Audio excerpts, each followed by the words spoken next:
정말 여름이네요. 너무 덥죠? 에어컨 없이는 진짜 상상하기 힘든 날씨예요. 네, 맞아요. 근데 또 막상 틀자니 다음 달에 나올 전기요금 고지사가 무섭고 그쵸. 그게 항상 딜레마죠. 아끼자니 이건 뭐 찜통이고 그래서 뭐 껐다 켰다 해라 아니다 계속 켜둬라 인터넷 보면 정보가 너무 많아서 오히려 헷갈려요. 네, 정보가 너무 많아서 문제죠. 그래서 오늘 저희 심층 분석에서는요. 여러분이 보내주신 자료들을 싹 다 모아서 에어컨 전기요금 확실하게 아끼고 또 안전하게 쓰는 법 이걸 명확하게 좀 정리해드리려고 합니다. 네, 아주 중요한 주제입니다. 그냥 정보만 막 던져드리는 게 아니라 여러분을 진짜 에어컨 스마트 유저로 만들어드리는 게 목표랄까요? 좋습니다. 자, 모든 것의 시작은 이 질문인 것 같아요. 혹시 우리 집 에어컨 정확히 어떤 타입인지 알고 계신가요? 네, 바로 그겁니다. 에어컨 절약의 시작과 끝은 사실 내 에어컨 알기라고 해도 과언이 아니에요. 아, 그런가요? 네, 크게 보면 정속형이랑 인버터형 이렇게 두 가지로 나뉘거든요. 근데 이걸 모르면 사실 어떤 절약 팁도 반쪽짜리가 될 수밖에 없어요. 듣고 보니 진짜 그러네요. 그럼 좀 쉽게 비유를 들어볼까요? 정속형은 그 100m 달리기 선수 같아요. 네네. 설정 온도까지 그냥 무조건 100% 힘으로 확 달리고 아니면 아예 딱 멈추고 중간이 없는 거죠. 맞습니다. 전력 질주 아니면 멈춤. 근데 요즘 대부분이라는 인버터형은 뭐랄까 마라토너에 가까운 거죠. 그렇죠. 페이스 조절이 가능한. 네, 처음엔 목표 온도까지 좀 빨리 가더라도 그 뒤로는 힘을 빼고 아주 최소한의 전력으로 온도를 쭉 유지하는. 정확한 비유십니다. 스스로 힘 조절을 하는 거죠. 그럼 우리 집 에어컨이 그 단거리 선수인지 마라토너인지 어떻게 알 수 있을까요? 제일 쉬운 방법은 에너지 소비 효율 등급 라벨을 딱 보는 거예요. 거기 보면 소비 전력 항목이 있거든요. 네, 있죠. 거기에 정격, 중간, 최소 이렇게 세 단계로 뭔가 표시가 되어 있다. 그럼 인버터형입니다. 힘 조절이 단계별로 된다는 뜻이죠. 아하. 근데 만약 정격 이거 하나만 덜렁 있다. 그럼 정속형일 가능성이 아주 높습니다. 저희 집 라벨은 좀 오래돼서 글씨가 잘 안 보이던데. 다른 방법은 없나요? 아, 물론 있죠. 모델명으로도 대충 짐작은 할 수 있어요. 제조사마다 좀 다른데 예를 들어 LG는 모델명 중간 어디쯤에 W나 Q가 있다거나 삼성은 숫자 7이나 9, 위니아는 V나 W 같은 게 있으면 인버터의 확률이 높고요. 그런 규칙이 있군요. 또 구매 시기도 중요한데요. 대략 2011년 그 이후 모델부터 인버터가 본격적으로 나왔거든요. 그러니까 그 전에 사셨다면 거의 정속형이라고 보시면 돼요. 하긴 기술이 계속 발전했으니까요. 네, 정부에서 에너지 효율 기준, MEPS라고 하죠,를 계속 강화하면서 기술이 확 바뀐 영향도 크고요. 자, 그럼 이제 우리 집 에어컨 정체를 알았어요. 그럼 타입별로 어떻게 써야 할까요? 먼저 인버터, 마라토너 타입은요? 인버터는 아까 말씀드린 것처럼 힘 조절이 되잖아요. 네. 그래서 잠깐 나갈 때, 뭐 1시간 반, 90분 안쪽으로 돌아올 거면 굳이 끄지 않는 게 오히려 나을 수 있어요. 정말요? 끄는 게 무조건 좋은 게 아니군요. 네, 왜냐면 완전히 껐다가 다시 켜서 그 뜨거워진 방 전체를 식히는 에너지가 그냥 낮은 전력으로 온도를 유지하는 에너지보다 더 클 수 있거든요. 아, 마라토너가 잠시 쉬었다가 다시 전력 질주하는 것보다 그냥 천천히 계속 뛰는 게 나을 수 있다는 거군요. 그렇죠. 그래서 자동 모드나 요즘 나오는 AI 모드, 절전 모드 이런 걸 잘 활용하시는 게 좋아요. 알아서 조절해 주니까요. 알겠습니다. 그럼 반대로 정속형, 단거리 선수는요? 이건 다르게 써야겠네요. 맞습니다. 정속형은 뭐 그냥 온 아니면 오프 둘 중 하나니까요. 이건 좀 수동 조절이 필요해요. 수동 조절이요? 네. 시원해졌다 싶으면 잠깐 껐다가 다시 좀 덥네 싶으면 다시 켜는 식으로요. 이걸 계속 켜두면 설정 온도 돼도 계속 100%로 돌다가 딱 멈추고 또 돌다가 멈추고 이러니까 전기가 좀 아깝죠. 아, 그렇군요.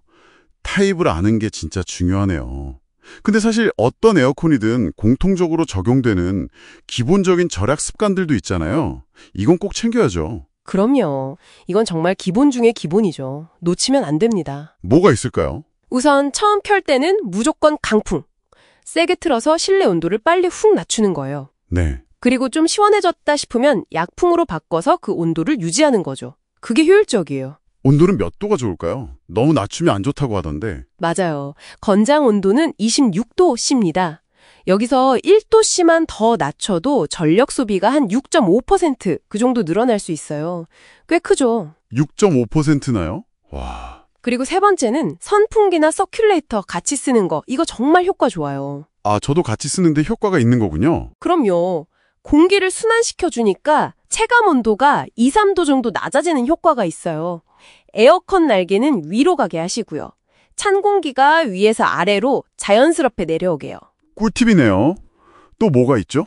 네 번째는 에어컨 켜기 전에 잠깐이라도 창문 열어서 환기.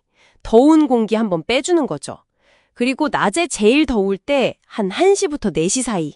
그때는 커튼이나 블라인드로 햇빛을 좀 막아주는 게 좋고요. 아, 이것도 중요하죠. 그리고 마지막으로 진짜 중요한 거. 필터 청소. 네, 이거 정말 강조하고 싶습니다. 이거 귀찮아서 미루는 분들 많으실 텐데 효과가 그렇게 좋다면서요. 네, 그냥 2주에 한 번 정도 필터 먼지만 싹 제거해도 냉방 효율이 최대 60%까지 올라가고요. 전기요금은 최대 27%까지 아낄 수 있다는 연구 결과도 있어요. 60%요? 27%? 와, 이건 뭐 당장 오늘 해야겠는데요. 그렇죠. 건강에도 단연히 좋고요. 아, 근데 궁금한 게 있어요. 제습 모드 있잖아요. 이걸로 틀면 전기 덜 먹는다. 이런 얘기가 있던데 진짜요? 아, 그거요. 정말 많은 분들이 그렇게 알고 계시는데 결론부터 말하면 사실이 아닙니다. 아니에요? 네. 한국소비자원이나 제조사 실험 결과 봐도요. 제습 모드로 돌릴 때 전기 소비량은 일반 냉방이랑 거의 비슷해요. 어쩔 땐 더 많을 수도 있고요. 세상에. 그럼 제습 모드는 왜 쓰는 거예요? 습도가 너무 높아서 꿉꿉할 때 그걸 낮춰서 좀 더 쾌적하게 만들려고 쓰는 기능이지 이게 전력 절약 모드는 아니라는 거. 이건 꼭 기억하셔야 해요. 아, 완전 잘못 알고 있었네요. 저만 그런 거 아니겠죠? 아마 많으실 거예요. 그럼 전략을 넘어서 아예 돈을 돌려받는 방법도 있다고요? 네, 있습니다. 한전 에너지 캐시백이라고 들어보셨어요? 에너지 캐시백이요? 처음 듣는데요? 이게 뭐냐면 간단히 말해서 작년 같은 달보다 전기를 덜 쓰면 그 아낀 만큼 현금으로 돌려주는 제도예요. 오, 진짜요? 그런 게 있어요? 네, 물론 아파트 관리비에 전기요금이 포함되어 있거나 하면 좀 제외될 수도 있는데 대부분의 주택용 전기 사용자면 신청할 수 있습니다. 어머, 이거 완전 꿀팁인데요? 신청은 어떻게 해요? 복잡한가요? 아니요, 전혀요. 그냥 인터넷 검색창에 한전 에너지 캐시백 쳐보시면 바로 사이트 나오거든요. 거기서 온라인으로 간편하게 신청하시면 돼요. 아, 그래요? 어떻게 돌려주는 건데요? 지난 2년 동안 같은 달 평균 사용량보다 3% 이상만 줄이면요. 그 줄인 양에 따라서 1kWh시당 30원에서 많게는 100원까지 차등해서 돌려줘요. 다음 달 전기요금에서 그냥 자동으로 빼주는 방식이고요. 와, 3% 이상만 줄여도요? 이건 진짜 동기부여가 되겠는데요? 그렇죠. 아낀 만큼 돌려받으니까요. 네, 저 이거 방송 끝나고 바로 신청해야겠어요. 그런데 절약도 절약이지만 여름철 에어컨 쓸 때 진짜 절대 놓치면 안 되는 거. 바로 안전이죠. 맞습니다. 절약보다 100배, 1000배 중요하죠. 안전. 특히 실외기 때문에 불났다는 뉴스? 여름 되면 꼭 한두 번씩 보는 것 같아요. 네, 정말 조심해야 합니다. 소방청 통계 보면 최근 5년 동안 에어컨 때문에 난 불이 1,100건이 넘어요. 대부분 여름에 집중되고요. 1,100건이요? 생각보다 훨씬 많네요. 원인이 뭐예요? 주된 원인은 전기적인 문제예요. 실외기가 너무 뜨거워져서 과열되거나 전선이 낡아서 합선되거나 하는 거죠. 특히 제가 진짜 강조하고 싶은 건 실외기가 혹시 실내나 베란다 안에 설치된 경우예요. 네, 저희 집도 베란다 안에 있는데. 아, 그러시면 에어컨 켤 때는 무조건 그 실외기실 환기창 있죠? 네? 누버창이라고 부르는 거, 그거 꼭 활짝 열어두셔야 합니다. 아, 그 창문요? 네, 그게 닫혀 있으면 뜨거운 바람이 밖으로 못 빠져나가잖아요. 그럼 실외기가 금방 과열돼서 성능도 떨어지고 심하면 불이 날 수도 있어요. 진짜 위험합니다. 생각만 해도 아찔하네요.